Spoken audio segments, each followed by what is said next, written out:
Mĩhang'o thĩinĩ wa magoti ĩrerĩgĩrĩirwo gũcokereria thutha wa thigũkũ ya irio kĩro, no ĩndĩ kuona ndamathi ya COVID-19 ithiĩte na mbere na gũtambata mwaki wa gĩthaka, mũcirithania mũnene David Maraga agathĩka mĩkana makĩria. While it is prudent to upscale court activities, it will not be wise to have open court sessions at this time. No ti kuga atĩ macira matirĩthikagĩrĩrio na gũtuithanio, kuona rũhonge rwa igoti rũigĩte mĩtaratara ya gũthikĩrĩria macira marĩa matangĩetererio ta wahami na ngucanio cia kĩmũciĩ marĩa kũratuĩka nĩ mongererekete mũno ihinda-inĩ rĩrĩa andũ marĩ mũciĩ.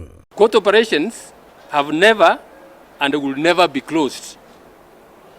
What this means is that the proceedings can only be conducted remotely through increased use of technology, since allowing courtroom interactions would be inimical to the interests of Kenyans, as it would greatly endanger public safety. Kuma watho wa gũikara mũciĩ wa Ruto mũthia-inĩ wa mweri wa gatatũ, macira mamwe makoretwo magĩthikĩrĩrio na gũtuithanĩrio nja ya magoti o hamwe na nenda-inĩ cia ũkinyanĩria, ũndũ ũrĩa Maraga arauga nĩ ũteithĩrĩirie kũnyihia mũhatĩkano wa macira. Amwe augĩte no arathiĩ na mbere na kwaranĩria na ministry ya ũgima wa mwĩrĩ nĩguo amenye rĩrĩa maũndũ mangĩcokereria.